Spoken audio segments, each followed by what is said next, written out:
ढोंगी सियार मिथिला के जंगलों में बहुत समय पहले एक सियार रहता था। वह बहुत आलसी था। पेट भरने के लिए खरगोशों व चूहों का पीछा करना व उनका शिकार करना उसे बड़ा भारी लगता था। शिकार करने में परिश्रम तो करना ही पड़ता है न। दिमाग उसका शैतानी था। यही तिकदम लगाता रहता कि कैसे ऐसी जुगत लगाई जाए जिससे बिना हाथ पैर हिलाए भोजन मिलता रहे। खाया और सो गए। एक दिन उसी सोच में डूबा वह सियार एक झाड़ी में दुबका बैठा था। बाहर चूहों की टोली उछल कूद व भाग दौड़ करने में लगी थी। उनमें एक मोटा सा चूहा था जिसे दूसरे चूहे सरदार कहकर बुला रहे थे और उसका आदेश मान रहे थे। सियार उन्हें देखता रहा। उसके मुंह से लार टपकती रही। फिर उसके दिमाग में एक तरकीब आई। जब चूहे वहां से गए तो उसने दबे पांव उनका पीछा किया। कुछ ही दूर उन चूहों के बिल थे। सियार वापस लौटा। दूसरे दिन प्रातः ही वह उन चूहों के बिल के पास जाकर एक टांग पर खड़ा हो गया। उसका मुंह उगते सूरज की ओर था। आंखें बंद थी। चूहे बोलों से निकले तो सियार को उस अनोखी मुद्रा में खड़े देखकर वे बहुत चकित हुए।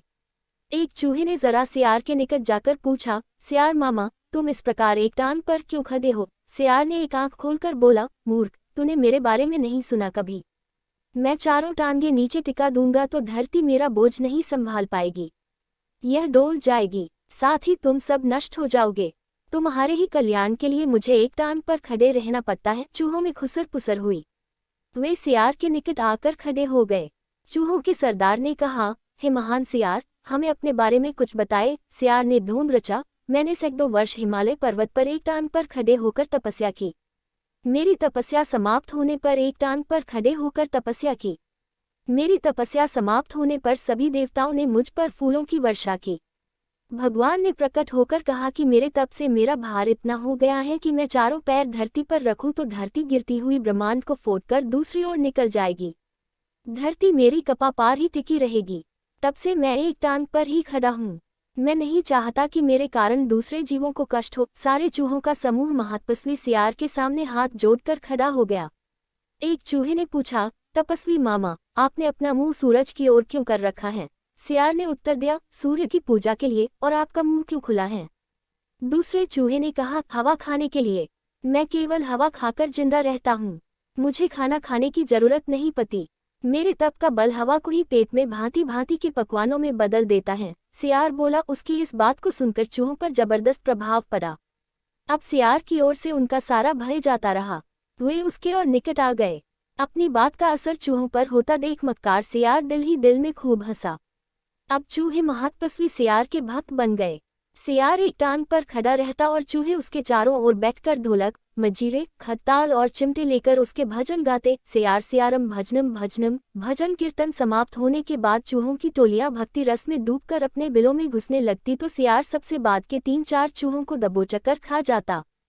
फिर रात भर आराम करता, सोता और डकारे लेता। सुबह होते ही फिर वह चूहों के बिलों के पास आकर एक टांग पर खड़ा हो जाता और अपना नाटक चालू रखता।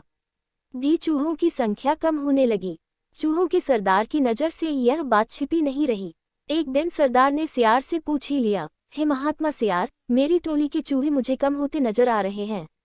ऐसा क्यों हो रहा है? सियार ने आशीर्वाद की मुद्रा में हाथ उठाया, हे चतुर मूषक, यह तो होना ही था। जो सच्चे मन से मेरी भक्ति लड़ेगा वह सशरीर बैकुंठ को जाएगा। बहुत से चूहे भक्ति का फल पा रहे हैं। चूहों के सरदार ने देखा कि सियार मोटा हो गया है।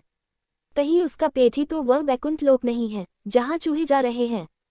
चूहों के सरदार ने बाकी बचे चूहों को चेताया और स्वयं उसने दूसरे दिन सबसे बाद में बिल में घुसने का निश्चय किया। भजन समाप्त होने के बाद चूहे बिलों में घुसे। सियार ने सबसे अंत के चूहे को दबोचना चाहा। चूहों का सरदार पहले ही चौकन्ना था। वह दांव मारकर सियार का पंजा बचा गया। असलियत का पता चलते ही वह उछलकर सियार की गर्दन पर चढ़ गया और उसने बाकी चूहों को हमला करने के लिए कहा।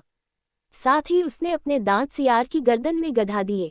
बाकी चूहे भी सियार पर झपटे और सबने कुछ ही देर में महात्मा सियार को कंकाल सियार बना दिया। केवल उसकी हड्डियों का पिंजर बचा रह गया। सीखा ढोंग कुछ ही दिन चलता है, फिर ढोंगी को अपनी करनी का फल मिलता ही है।